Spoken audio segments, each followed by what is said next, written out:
এই যিটো স্থানত আমি আছো ইয়াতে 10 বিঘা মাটিত আমি সমাধিৰ ব্যৱস্থা কৰিম আৰু আপোনালোকে দেখিছে যে নেশ্যনেল হাইৱে একেবাৰে ফাষ্ট ব্লক আৰু তাৰ কাৰণে উজনি অসমৰ পৰা অহা বা নগাঁৱৰ ফালে যোৱা ৰাইজে অতি সহজে জুবিনৰ সমাধি দেখা পাব। যদি আমি নামনিৰ পৰা আহোঁ এটা মুখত ডক্টৰ ভূপেন হাজৰিকা আৰু উজনিৰ পৰা আহিলে এটা মুখত জুবিন গাৰ্গ, এটা চিম্বলিকেলিও খুব ভাল হ'ব। আমাৰ ইঞ্জিনিয়াৰ আমাৰ বিষয়া সকলোৱে দিনে ৰাতিয়ে কাম কৰিব তুলিম। কেশৱ মহন্ত ডাঙৰীয়া ইয়াত আছে, আমাৰ এডিশ্যনেল চিফ ছেক্ৰেটাৰী চুইটি চাংচন আছে আৰু আমাৰ লোক নিৰ্মাণ বিভাগৰ বিভূতি শইকীয়াকে ধৰি গোটেই টিমটো আছে। সকলোৱে আজি থ্ৰু আউট দ্য ৰাতি কাম কৰিব, কালিও কাম কৰিব, জেগাখিনি আমি সজাই পৰাই তুলিম। অনুৰাগীটো বহুত হ'ব, কিন্তু যিমান অনুৰাগী হ'ব সিমানটো ইয়াত আহিব নোৱাৰিব। গতিকে এইটো ফাৰ্ষ্ট কাম ফাৰ্ষ্ট বেচিছ, যিমানখিনি আহিলে বহিব, বাকীখিনিৰ কাৰণে টেলিভিশ্যন থাকিব, স্ক্ৰীণ থাকিব, কিন্তু যিমান মানুহ আহিব খুজিব সকলোকেতো জেগা দিব পৰা নাযাব। প্ৰথম অৱস্থাত যিহেতু তেওঁৰ অন্ত্যেষ্টিক্ৰিয়া কৰা হ'ব, তাৰ পিছৰ পৰ্যায়ত সমাধি ক্ষেত্ৰ নিৰ্মাণ হ'ব, যদিও এতিয়া সকলো ক'ব পৰা অৱস্থাত নাই, তথাপিও তাৰ কাৰণে ধৰক আমি যিটো কৈছোঁ যে 10 বিঘা মাটিত হ'ব আৰু ইয়াৰ মাটিখিনিৰ নেচাৰেল এটা খুব ধুনীয়া বিউটি আছে। গতিকে আমি কোনোবা এজন আৰ্কিটেক্টক দিব লাগিব, আৰ্কিটেক্টে ধুনীয়াকৈ এটা ড্ৰয়িং বনাব, ড্ৰয়িংটো আকৌ জুবিনৰ লগত জড়িত পৰিয়াল তেওঁলোককো আমি দেখুৱাব লাগিব, তেওঁলোকেও ক'ব যে এইটো ঠিক আছে।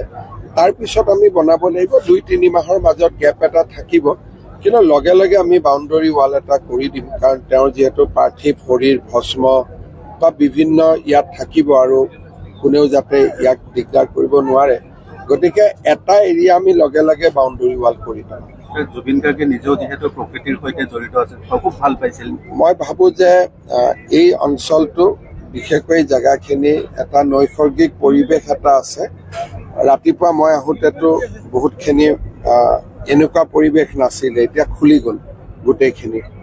আমি ভাবোঁ যে আমি যথেষ্ট সন্মানেৰে সৈতে অন্তিম বিদায় দিব পাৰিম আৰু স্মৃতি জীয়াই ৰাখিব পাৰিম। যিহেতু অনুৰাগী বহুত আছে আৰু তেওঁলোকে আহিবও বিচাৰে, তেওঁলোকলৈ কিবা আহ্বান থাকিব? মোৰ অনুৰোধ এইটোৱে যে জেগা কম, গতিকে ঘৰত টিভিৰ জৰিয়তে চাব পাৰিব আৰু যিসকলে আহিব কোনোবাই যদি সোমাব নোৱাৰে, আগতে যদি কোনোবা আহি যায়, পিছত অহাখিনিয়ে মনটো বেয়া কৰিব নালাগে।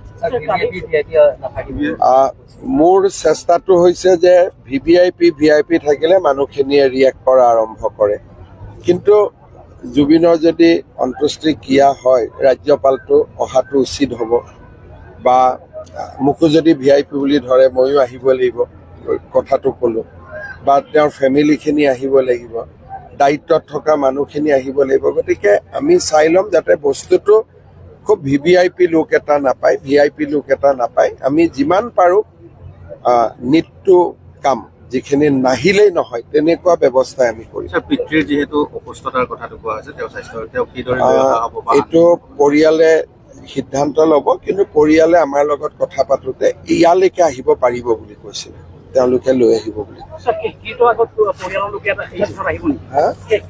সেইটোতো তেওঁলোকে, মইতো বহুত তেওঁলোকক কষ্ট দিব খোজা নাই, কিন্তু তেওঁলোকে যদি আহি চাই যাব খোজে ডেফিনেটলি দে আৰ ৱেলকাম, অহাতো কোনো বাধা নাই।